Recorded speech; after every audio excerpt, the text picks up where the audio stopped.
Hello y'all on YouTube, this is Rob from Rob's Nerdy Dives. Today I have a very interesting video that I wanted to put together. I'm going to be looking at this Golden Designworks Standard. I wanted to tune it a little bit. It was a little tight. I mean, I think it's, like I said in my unboxing, I think like some people like Kevin, they're going to love it. Tuned well for them. For me, it feels a little tight for a front flipper. I would like to have it just a hair looser, and I was going to clean it out, take a look at those bearings, see if I had some skiffs maybe I could replace on it, at least figure out what the size are and see if I needed to order some. And then, you know, kind of just clean it out and maybe tune it a little bit. So we'll do that, and let's dig into the knife. By the way, if you haven't had a chance to check these out, this is Golden Designworks, the Standard. Really cool. I got mine in the golf ball pattern and in the gray titanium. I like that a lot. So let's dig right into it. Sometimes I'll fast forward through the videos as we're going through this because, you know, I just don't want you to get stuck here waiting forever. This is a T8. One of the cool things is he said for the outside hardware, it was all going to be T8. I don't know about underneath the scale, but we'll take a look at that here in a second. All right, so let's take this apart. So that's a long screw right here. Probably attaches, yep, to that. Oh, I got all sorts of stuff from my pants. That's from my jeans. It was kind of, my jeans have a rip because I used to carry a Chris Reeve knife Unums on, and it was sandblasted, and man, that was sandpaper. And then I got a glass bead blasted, which was great, but after a while I just didn't carry it, and so I ended up selling that one.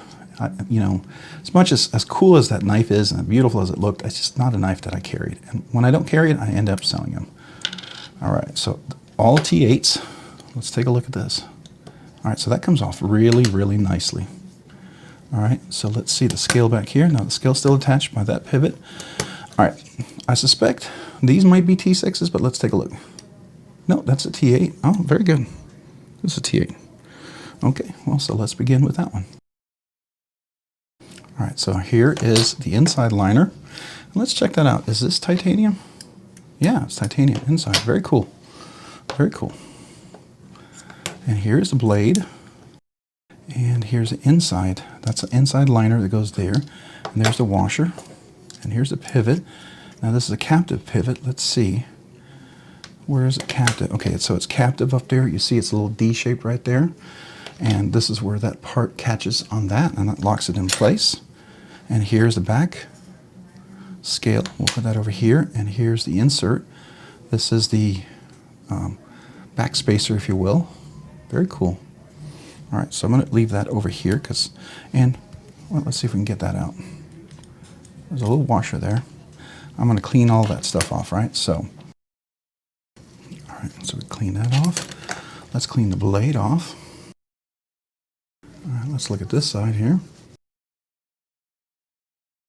Now, I do have some Windex cleaner, alcohol cleaner that I do use when I need to clean some stuff off, so we could do that as well.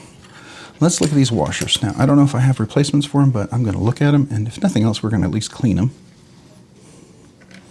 So they are Cade ceramic ball bearing washers, which is cool.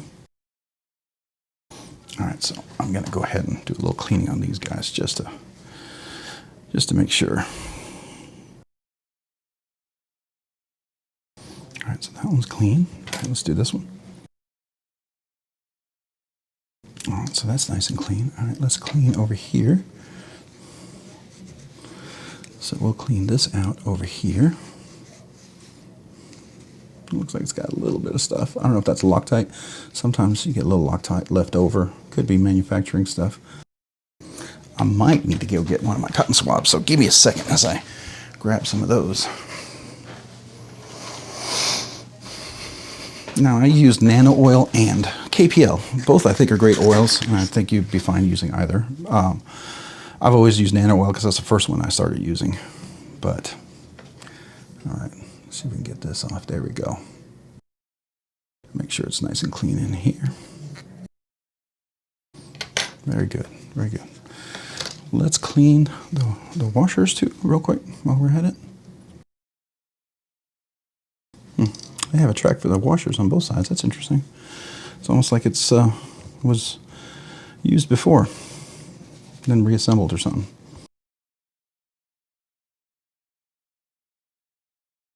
Yeah, it had some stuff on there. Interesting. Okay. All right, so now we're clean there. Good. All right, so I was going to check out I'm gonna check out to see if I had any Skiffs. I ordered a bunch more, and I've been using a lot of them lately for knives, so I don't know if I have any extra, but at least I can figure out what size they might be. I doubt I'll have a size in here today. I'll be very fortunate if I do.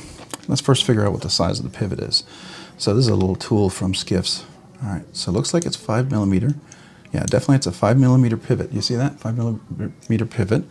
That's the first thing. Let's see what's the not 1 mil, not 3/16. All right, so 1/16 is the size of the thing. All right, do I have anything that's 5mm? Pivot's 3/16. What else do I have here? Yeah, I've used all my washers. Man, my goodness. They're all used. Let me see, do I have any left over at all anywhere? I'm curious. I have some that I put in another knife that I think might be the same size, but I'm going to get them out just to see, because if they are, at least they'll tell me what size I'll need, right?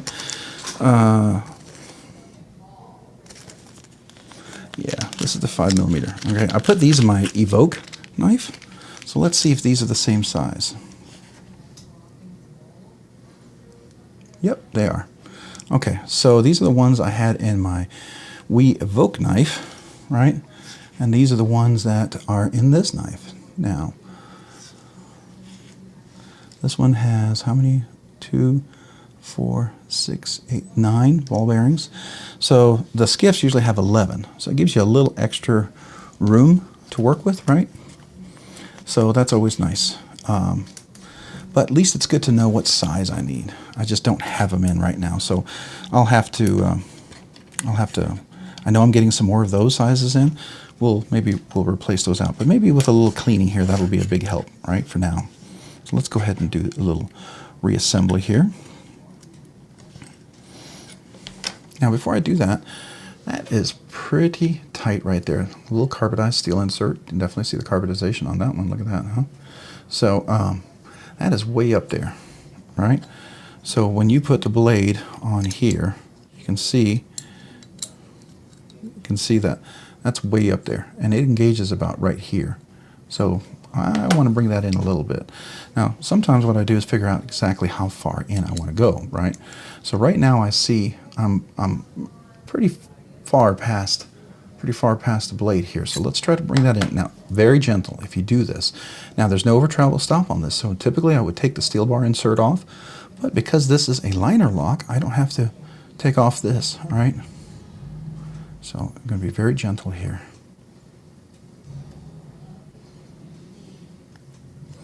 Just want to see how much that moved with that little bit of work. All right, so it did a little bit, not much, but this tells me it's got to be gentle with this one. All right, let's see how far we moved now. All right, we moved a little bit more, but not a whole lot. It's okay to be patient, all right? I know some people want to just get going, get it done, quickly, move. And I get that, but when you deal with stuff like this, you don't want to bend it back and forth, because then you get metal fatigue, right? Steel is malleable. You have too much metal fatigue, then you're going to get yourself in trouble. All right, I think that's enough for me. I think that'll work right there, okay? Yeah. That's good. Okay, so I'm going to go ahead and reassemble. I think we're right at the limit of how far I would want to bend that.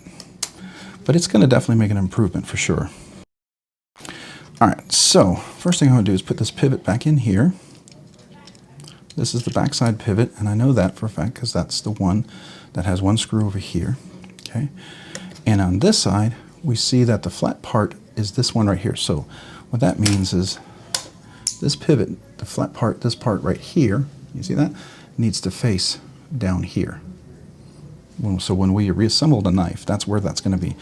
Then before I put the washers in, I like to make sure those type of washers where they're open on one side, that open part is facing inside the blade, so that it kind of seals it from more exposure to dirt and debris getting in there. Now I'm going to just put a little drop on here. Not a whole lot, right? Just a little bit.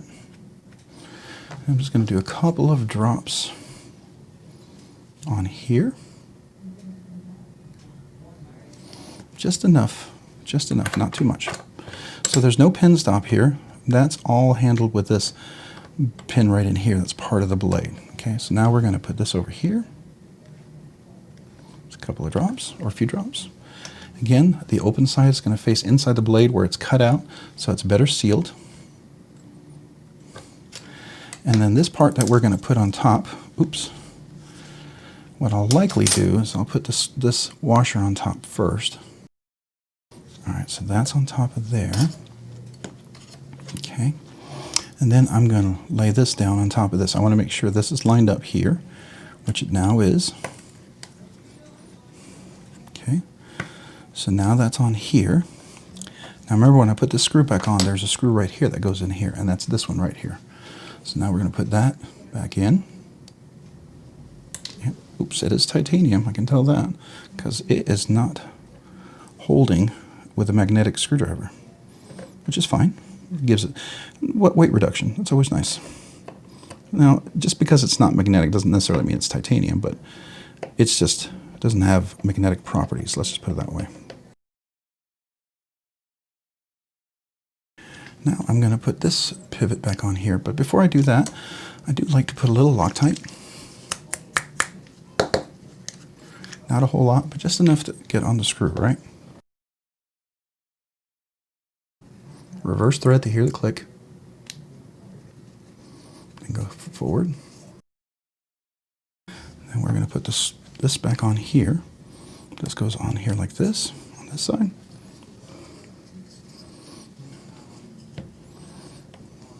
Now I might put just a little Loctite on here, just to make sure that stays in nice.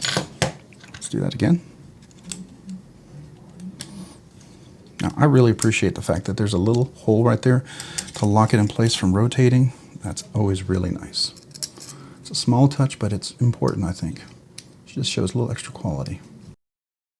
Okay, so that's in nice and solid. We're dead center. Let's see. Any blade rock? No. Action is beautiful.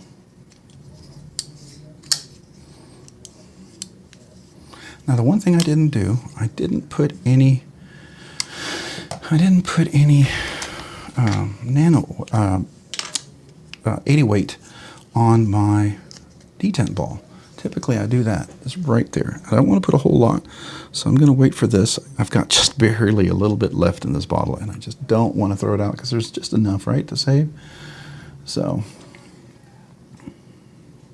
wait for that to get down there, and then I can push it. I want to just make sure I get just enough coming out.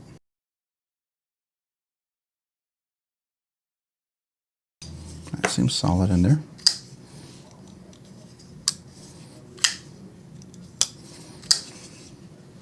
Locked in there. Still full solid engagement there. Action, I feel, is a little better. Now, I know Kevin and other people love a really strong detent, but to me, yeah, does this mean it's a little lighter here now? Sure it does, but that front flipper to me now becomes like I can do over the top reach. I can do that. I can easily do this without stripping the skin, rubbing it right off. It's easy to do all sorts of flipping. So for me, this becomes much more top flipper, front flipper friendly. I like it to be just a little bit softer on a front flipper or top flipper. That just makes it just a little more comfortable for me. And that little bit of oil, look at that drop now. Look at that, it's just beautiful. I think it was just a little bit dirty, just need a little bit lubrication, and I did tune that ever so slightly, right? Because that bar before, if we looked at it when I didn't have it assembled, that bar was like literally up to about this scale right here. It's up to this scale right here. And then I pulled it back where it was now about up to this scale. From here, it would be here. So it still has the tension to want to go at least up to here, right? So that means even with any wear from the steel bar insert to the tang of the blade, after any amount of use, it's still going to have plenty of tension to pull back over there.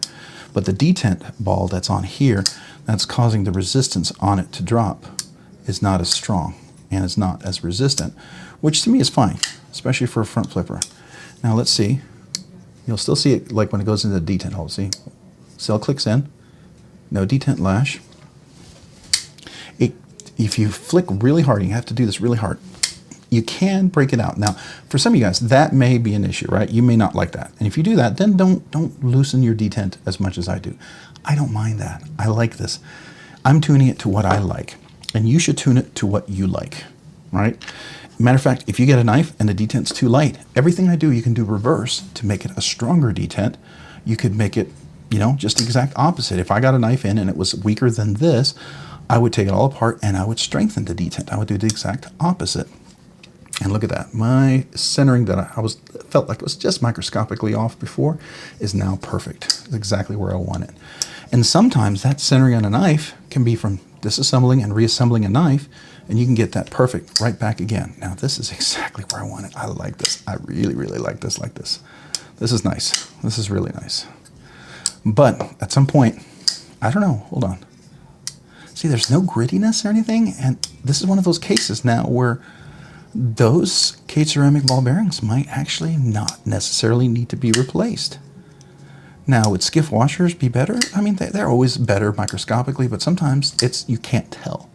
You just can't tell. The thing about it is you're going to have a more consistency with Skiff washers, and they'll be consistently similar always than they ever will be for than they are for, like, you know, the OEM washers. Now, the OEM washers, sometimes they're great. They are. Sometimes they're fantastic. No issues whatsoever. And that's awesome. But you're going to have a better chance of good washers coming in from,